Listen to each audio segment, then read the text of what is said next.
Welcome back. I'm Bill Tucker, sitting in for DML. The Justice Department has charged 7 Iranian hackers with targeting dozens of U.S. banks in a dam in upstate New York. Not surprisingly, Iran is denying any involvement with the cyber hacks. The Wall Street Journal is now reporting that the hackers used something called Google dorking to figure out the dam's network and figure out that it was vulnerable. The process is a little bit more complicated than a simple Google search, but it's close, and it's available to anyone with internet access.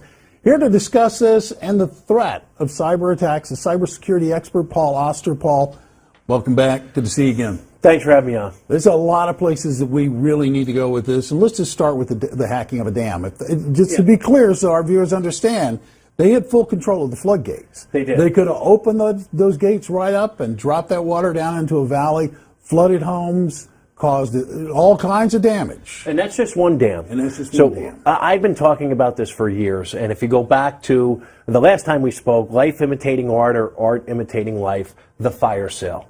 It's out there, and it's going to happen. And I don't mean to be the doomsayer, but ultimately what's going to happen are these cybersecurity hackers are going to create a fire sale. And what that means is they're going to infiltrate mass transit, all of our transportation hubs. Everything is digital.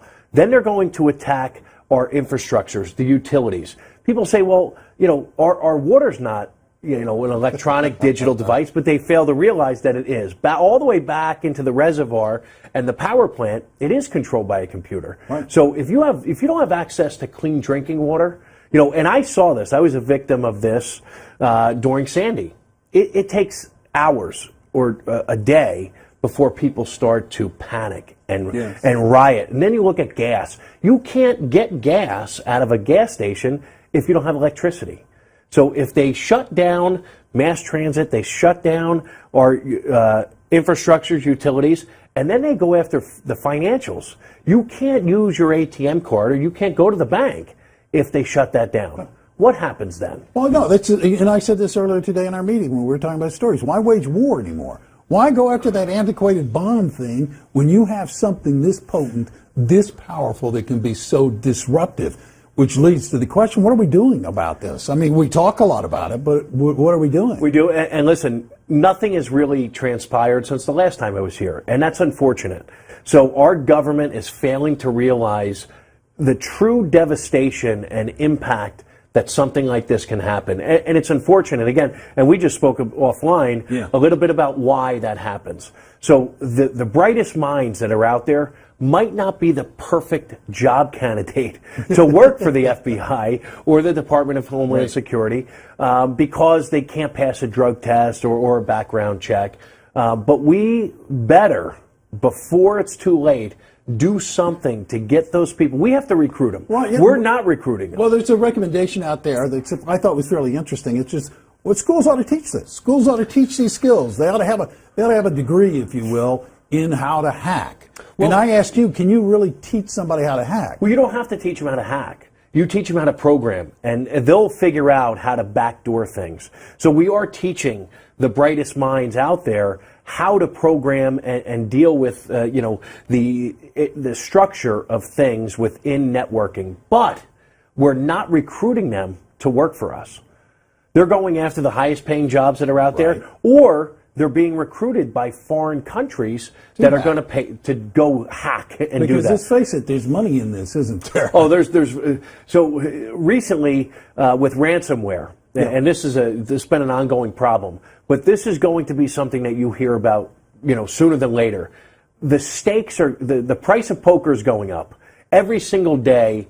These guys are going to ask for more and more money. Just recently, we had the Hollywood Presbyterian Hospital, and what they saw was it could be $100,000 a day if they're not able to perform certain tasks like CT scans and MRIs. So, look, it's only a matter of time before the bad guys figure this out and say, I'm not going to ask for $10,000. I'm going to ask for $1 million. And maybe then the government reacts. Is this a place for the government, though? I mean, President Obama has recommended adding another $19 billion to the fight on cyber attacks and cybersecurity. Is it the government that does this, or is this really a place where private enterprise needs to lead the way? Private enterprise needs to get involved, but like so many things, you need the public-private sector to come together here, because it's not just the private sector. Go back to the dam in Rye, New York, where you have tens of thousands of people that could have been affected by that, and that's a drop in the bucket, no pun intended. You know, all of the other utilities and infrastructures, this is an area where the public and private sectors need to get together and work together. Well, and it's funny, there's an example of this, and I've mentioned this before when I've spoken with people. Back when we were losing the semiconductor industry, there was a public-private consortium that was formed under President Reagan to save the semiconductor industry. It sounds like that's what we need in this particular case. The perfect case scenario. And the problem that we have is it's going to take too long for that to come together. And before we know it, we're going to be dealing reactively with something that we could have dealt with proactively.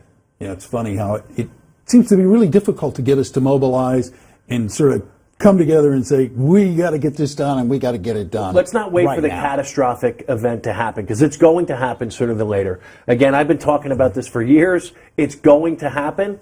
Let's do something before then. Let's hope it doesn't happen before he comes back. Thank you, Paul. Paul Oster. Thanks for having me on. Coming up next, do you know who's teaching your college student?